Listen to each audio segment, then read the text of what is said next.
Welcome to a deep dive into Jungian psychology. It sounds like you want to really understand some core ideas like persona and the unconscious and how those connect to Jung's thoughts on, introversion versus extroversion, the four psychological functions, and even maybe touch on things like ESP. Oh, definitely. Those are some of the most fascinating and I think often misunderstood aspects of Jung's work. To help us really unpack all of this, we've got an expert in Jungian thought with us. And what's really cool is our main source material this time is a restored interview with Jung himself from 1957. Wow, 1957. Yeah, it's on YouTube, on the channel The Jungian Ion, so we get to hear him explain these ideas directly. Pretty exciting stuff. It really is. It's amazing to hear Jung speak in his own words about such complex topics, and his way of explaining things, I think you'll find it's very clear, very insightful. Well, let's jump right in then. I think a good place to start is with the persona. This is one of those Jungian terms that's kind of made its way into everyday language. But I'm curious to hear how Jung himself defined it back in this 1957 interview. Yeah, well, in the interview, he describes the persona as a kind of mask that we wear in our social interactions. Okay, a mask. It's the face we present to the world. And it's shaped partly by what society expects of us, right? And partly by how we want to be seen, like the image we want to project. So is it like a false self then, or is it more of a kind of social adaptation? That's a great question. And Jung actually emphasizes that having a persona, it's not a bad thing in itself. It actually serves a really important function in society. Oh, It helps us, navigate social situations, to fulfill different roles, and to communicate with others in a way that makes sense. The problem, he says, comes when we're not aware that we're wearing this mask. right. It becomes too unconscious. Exactly. And he uses a very striking analogy. He compares the unaware persona to Jekyll and Hyde. Ooh, that's a good one. If we don't recognize, right, that we're playing a role, we can end up feeling fragmented, inauthentic. Yeah, like you're living a double life almost. And that brings us to a really crucial distinction that Jung makes. The difference between the ego, the self, and the persona. Okay, let's break that down because I think those are terms that people hear a lot but maybe don't fully grasp. How did Jung define the ego specifically? So for you, the ego is our conscious awareness, right? It's the part of ourselves that we identify with on a day-to-day basis. It's that sense of I. So it's what we think of as ourselves, basically. Yes, but he saw the ego as just one small part of a much larger totality, which is the self. Okay, so the self is this bigger concept. It encompasses the ego and more. Absolutely. The self includes everything, both conscious and unconscious. And he uses a really interesting analogy to illustrate this. He talks about a person with, say, multiple personalities, where one personality is unaware of the other. Okay. And he suggests the one with more awareness, that personality, is closer to the self. It gives you a sense of the vastness of what lies beyond our conscious mind. Yeah, and that brings us to the unconscious. Now, it seems like Jung saw this as much more than just, repressed memories or desires. Oh, absolutely. He describes the unconscious as a world teeming with images, fantasies, archetypes, those universal patterns of behavior and imagery that we find in myths and stories across cultures. Right. And for Jung, the unconscious was not just personal, but also collective, a kind of reservoir of shared human experience. And this is where I think things start to get really interesting, right? So, It sounds like Jung was really open to the idea that things like ESP and synchronicity might be connected to this unconscious realm. yeah, and in this interview, he actually brings up the work of J.B. Rhine. J.B. Rhine was doing some groundbreaking research on ESP back then. Yeah, groundbreaking for sure. And Jung saw Rhine's findings as evidence that our minds might be capable of perceiving and influencing the world in ways that we don't fully understand. So let's dive into that a little bit further. How did Jung define introversion and extroversion? Because I think most people have a general sense of what those terms mean, but it would be helpful to hear it straight from him, from this interview. Yeah, definitely. So in this interview, Jung really emphasizes that introversion and extroversion are not simply personality types, but fundamental orientations of the psyche. Okay, orientation. Yeah, he explains that the introvert, their primary orientation is towards the inner world of thoughts, feelings, and images. The internal world. Right, while the extrovert is drawn to the outer world of people and activities. So it's not just about being shy or outgoing, as some people think. No, not at all. It's really about where we draw our energy from, Yeah. where we feel most at home, in a sense. Where you feel most yourself. Exactly. And Jung is also very clear that these are not hard categories. They're tendencies, right? on a spectrum. He even says that a pure extrovert or a pure introvert would be, in a lunatic asylum. He uses a quote from Bismarck to kind of illustrate this point. He says, "God may protect me against my friends. With my enemies, I can deal myself alone." Oh, wow, that's a good one. It shows that even someone like Bismarck, known for his leadership, engaging with the world, still recognizes that need for solitude, for introspection. Yeah, it's like there's a bit of both in all of us, right? We need that balance. That's right. And Jung observed that very often, opposites attract. You see this in relationships where an introvert and an extrovert pair up, and they often complement each other's strengths in a really beautiful way. Yeah.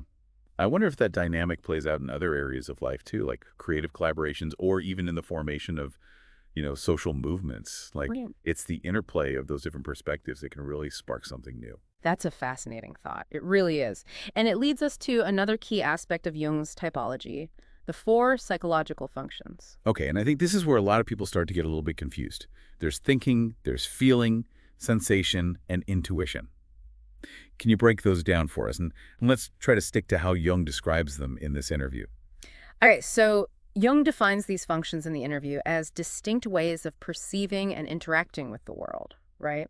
So he explains that sensation registers the presence of something. So that's like the first step, noticing something's there. Exactly. Then thinking analyzes and categorizes it. Okay, makes sense of it, yeah. Feeling determines its value or its desirability. Oh, okay, so that's where the emotional response comes in. Precisely. And then intuition provides a sense of its future possibilities or its deeper meaning. And this often happens without, conscious reasoning. It's that gut feeling. Exactly, that hunch, that aha moment. So it's like each function has a specific role to play in how we process information, right? Mhm. Absolutely. And he believed we all have a preferred function, one we rely on more heavily than the others. Our go-to function? Right. And that dominant function shapes our personality and our approach to life. But he also stressed that we all have all four functions operating within us, even if some are less developed than others. So someone might have a dominant thinking function, which makes them very analytical, logical, but they still have feeling and sensation and intuition working in there somewhere. Exactly. And this is where things get really interesting, because Jung saw intuition as a particularly undervalued function in modern society. Which is kind of surprising, because isn't intuition often associated with creativity and insight? Those seem like pretty valuable qualities. Yeah, they are. But in a world that prioritizes logic and empirical evidence, hard facts, intuition can be easily dismissed. It's seen as woo-woo or unreliable. But Jung didn't see it that way, did he? Not at all. He argued that intuition is actually a powerful tool for navigating uncertainty and making decisions that align with our deeper selves. In fact, he shares a really interesting story about a bird-watching couple in the interview that illustrates this point beautifully. The wife, who relied heavily on her intuition, she consistently won bets against her husband. That's Yeah, bets about when diving birds would resurface. Her husband was more focused on concrete observation, like counting, but her intuition, it was giving her access to information that his logic couldn't grasp. Oh, wow. That's fascinating. It is. And Jung believed that by understanding and developing our intuitive function, we can tap into a source of wisdom that goes beyond our rational mind. I'm really curious to hear more about how this all connects to, ESP and synchronicity. But I think we need to take a short break first, and then we'll dive back into that. Welcome back. We were just talking about Jung's view of intuition and how it might relate to ESP and synchronicity. Where do those seemingly, paranormal phenomena fit into his model of the psyche? Yeah, that's where things get really mind-bending. Jung saw these as glimpses into this vast interconnectedness of things. He called it the relativization of time and space through the psyche. He even suggests that telepathy is just a word. We still don't understand how it works, but there's something there. Wow, that's a pretty radical idea, especially for a scientist of his time. It was. And Jung even admitted that we don't have the language or concepts yet to fully grasp what's happening in these experiences. But it sounds like he was trying to find ways to fit these seemingly irrational phenomena into his model of the psyche. He didn't just dismiss them as nonsense. Exactly. He took them seriously as evidence that our minds might be capable of far more than we typically assume. He even uses a simple anecdote about a red car to illustrate the perplexing nature of synchronicity.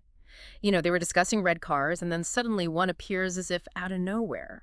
That sounds like those moments when you think about someone you haven't seen in years and then they call you out of the blue. Are those examples of synchronicity, you think? They very well could be. Jung believed that synchronistic events often carry a profound sense of meaning. Even if we can't immediately explain them rationally, they kind of challenge our conventional understanding of cause and effect, suggesting a deeper level of interconnectedness. Okay, this is all incredibly intriguing, but I'm wondering how it relates to our everyday lives.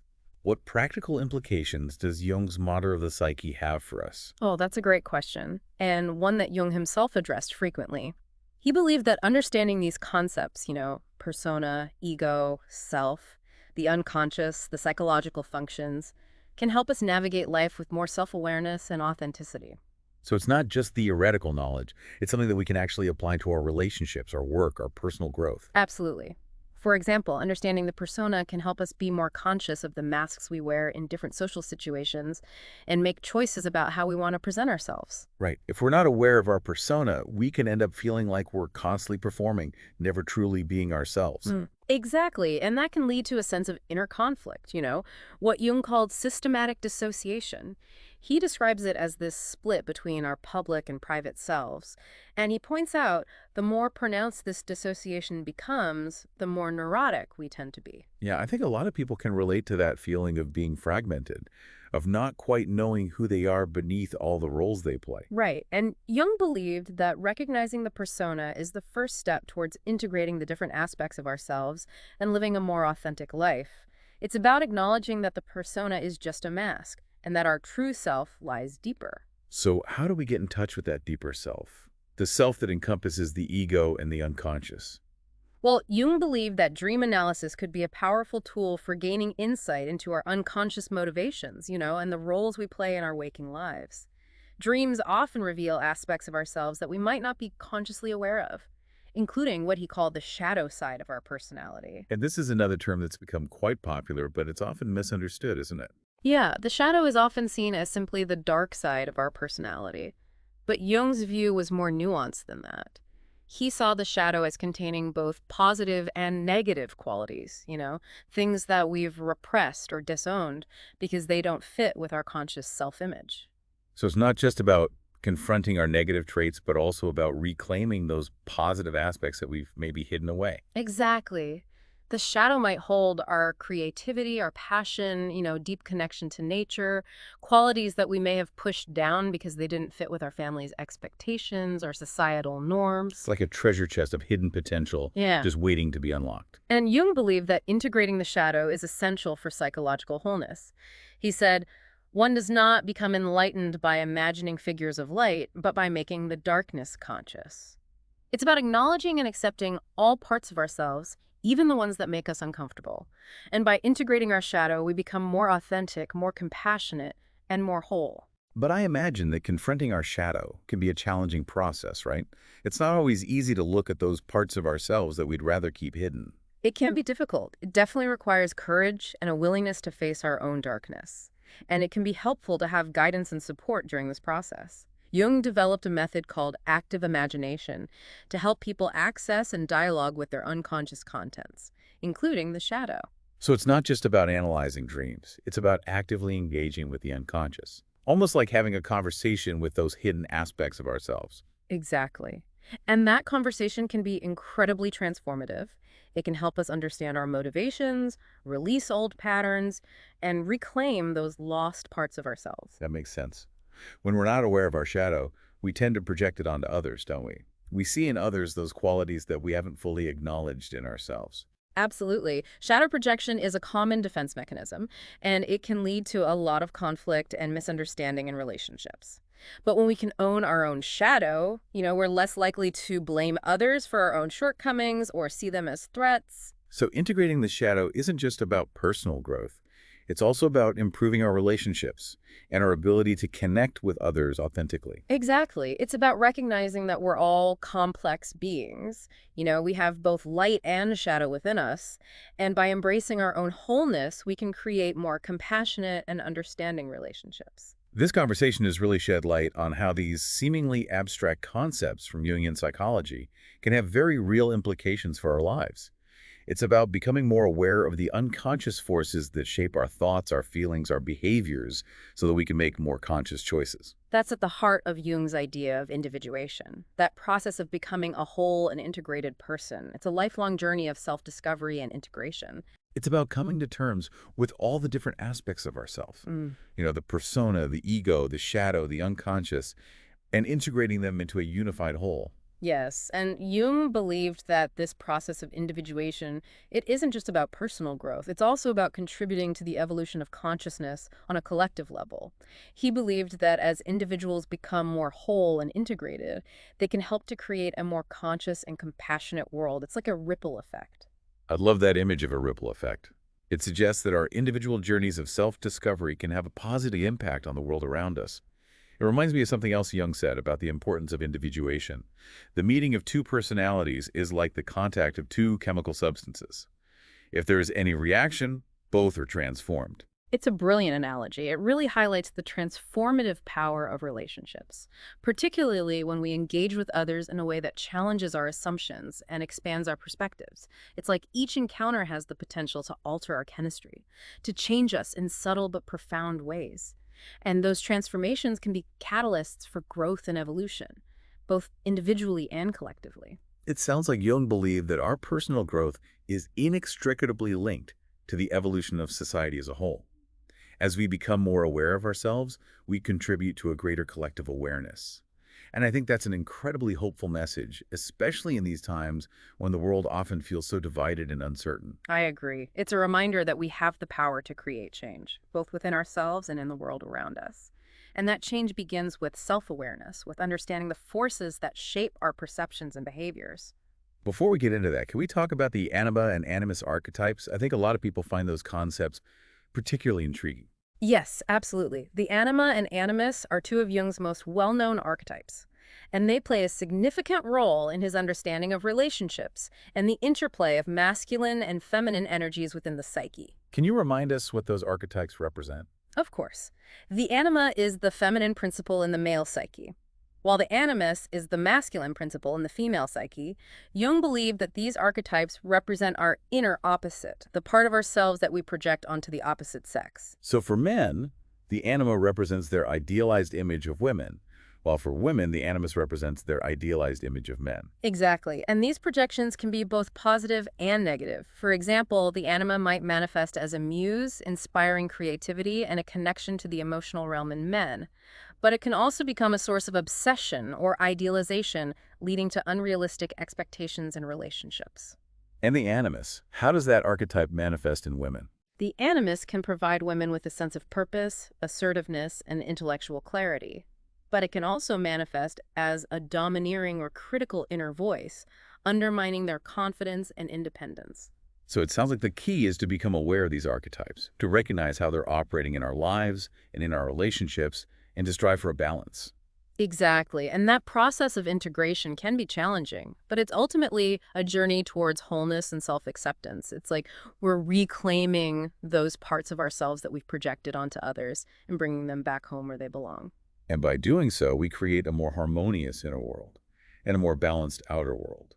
I'm also reminded of Jung's point about the anima archetype being absent in German literature, which he saw as contributing to a societal imbalance that may have contributed to the rise of Nazism. It's a chilling example of how these unconscious patterns can manifest in the collective psyche and shape historical events. And it raises the question, what other archetypal patterns might be operating in our own culture today? What imbalances or shadow projections are shaping our collective behavior? That's a really important question to consider, because if we're not aware of these unconscious forces, we're more likely to be swept along by them, which could have devastating consequences for society. Exactly. Jung believed that by becoming conscious of these archetypal patterns, we can start to break free from their grip and create a more balanced and harmonious world. He believed that this is an essential part of the process of individuation, both on a personal and collective level. Speaking of individuation, in the last segment, we were talking about the four psychological functions: thinking, feeling, sensation, and intuition, and how Jung believed that we each have a preferred function that shapes our personality. He also emphasized the importance of developing all four functions for a more balanced psyche. Yes, he saw these functions as the fundamental ways in which we perceive and process information, and he believed that we each have a dominant function that we rely on most heavily in our everyday lives, and that shapes our strengths, our weaknesses, and our overall approach to the world. Can you expand on this a bit more? What might it look like to develop our less dominant functions in everyday life? Sure. For example, someone with a dominant thinking function might benefit from developing their feeling function. That could involve, paying more attention to their emotions, becoming more empathetic towards others, and making decisions based on values rather than just logic. And someone with a dominant intuition function might need to cultivate their sensation function. Exactly. They might need to become more grounded in the present moment, pay more attention to details, and engage more fully with their physical surroundings. It's like each function offers a unique lens through which to view the world. And by developing all four lenses, we gain a richer and more nuanced perspective. Precisely. And that expanded perspective can help us make better decisions, solve problems more creatively, and relate to others more effectively. It's all part of the process of individuation, of becoming a more whole and integrated person. I'm really starting to see how all of these Jungian concepts fit together and how they can be applied to our lives. It's about understanding the forces that shape our perceptions and behaviors so that we can make more conscious choices and create a more fulfilling and meaningful life. That's the essence of Jung's message, and I think it's as relevant today as it was when he gave this interview in 1957. I think it's time for another break so we can gather our thoughts and prepare for the final part of our deep dive into this fascinating interview. Welcome back. I think it's really easy to get lost in the theoretical side of Jung. But ultimately, like you were saying, these concepts are really tools, right? They're for us, for understanding ourselves and, hopefully living more fulfilling lives. Exactly. And Jung himself really saw his work as a way to help people, to navigate the complexity of modern life, to find meaning and purpose in a world that, can often feel very fragmented and even a little chaotic. Yeah, I think especially today that resonates. And one of the things I find most compelling about his approach is this emphasis on interconnectedness. Yeah. Like it's a theme that runs throughout everything. It really does. It's like he saw the psyche as this microcosm of the universe. Right. It reflects the same patterns and principles we find out there in nature, even in the cosmos. So that brings us back to synchronicity, those like meaningful coincidences that we were talking about, the ones that seem to defy rational explanation. Yes, Jung believed that synchronicity is like a manifestation of these archetypal patterns, the ones that shape our reality, both individually and collectively. So we're not just isolated individuals navigating some random meaningless universe, but we're part of something much bigger, much more interconnected. That's how he saw it. And he really believed that these synchronistic events are often like trying to tell us something, to guide us or to reveal a deeper truth. But they can be hard to interpret, right? Oh, for sure. It's almost like learning a new language. Hmm. Trying to decipher those symbols, the messages that are being presented to us. Decoding the universe. Right. And it requires this shift in perspective. You have to be willing to see beyond the limitations of, our rational mind, Yeah. to embrace the mystery of the unknown. Trust your gut. Yeah. Pay attention to those subtle nudges, those synchronicities, the ones that maybe guide us towards our true path. Exactly. And that trust, it can be cultivated, through practices like dream work, active imagination, even meditation, things that help us to quiet the mind, become more receptive to what the unconscious is trying to tell us, those whispers. So it's not just about intellectual understanding. It's about this, like, deeper relationship with our own inner world. It is. Jung believed that the journey of individuation, it's about coming home to ourselves, to integrating all the different aspects of who we are. And it's not a selfish journey, right? It's not just for us. It's also for the benefit of the world. That's right. He believed that as individuals become more whole, more integrated, that they naturally contribute to a more harmonious society, a more compassionate one. The ripple effect again. Yes. And this leads to, I think, one of Jung's most profound insights. Until you make the unconscious conscious, he said, it will direct your life, and you will call it fate. Wow. That's a powerful statement. It's like we have a choice. Right. We can either be ruled by these unconscious forces, or we can become aware of them and take responsibility for our own lives. And that awareness, it's not always comfortable. It can be very challenging to confront our shadow, to face those fears, the insecurities. But it's through that process, through confronting and integrating our shadow, that we become truly free. So we're reclaiming those parts of ourselves that we've disowned, that we've repressed. Mhm. And by doing so, we become more whole, more authentically ourselves. And as we become more aware of our own inner world, we also become more sensitive to the interconnectedness of all things. We begin to see those synchronicities, the patterns, the deeper meaning that might be hidden beneath the surface of everyday life. It's like tuning into a different frequency, you know, Mhm. one that allows us to perceive the world in this new way, a more expansive way. And as we tune into that frequency, we become more open to possibility. We become more creative, more compassionate, more connected to the flow of life. I think that's a beautiful way to end our deep dive into the world of Jungian psychology. Thank you so much for sharing your expertise with us. It's been my pleasure. I always love exploring these ideas. And we hope you, our listeners, have found this conversation as enriching and thought-provoking as we have, and that it's maybe inspired you to embark on your own journey of self-discovery and integration. Thanks for joining us. Until next time.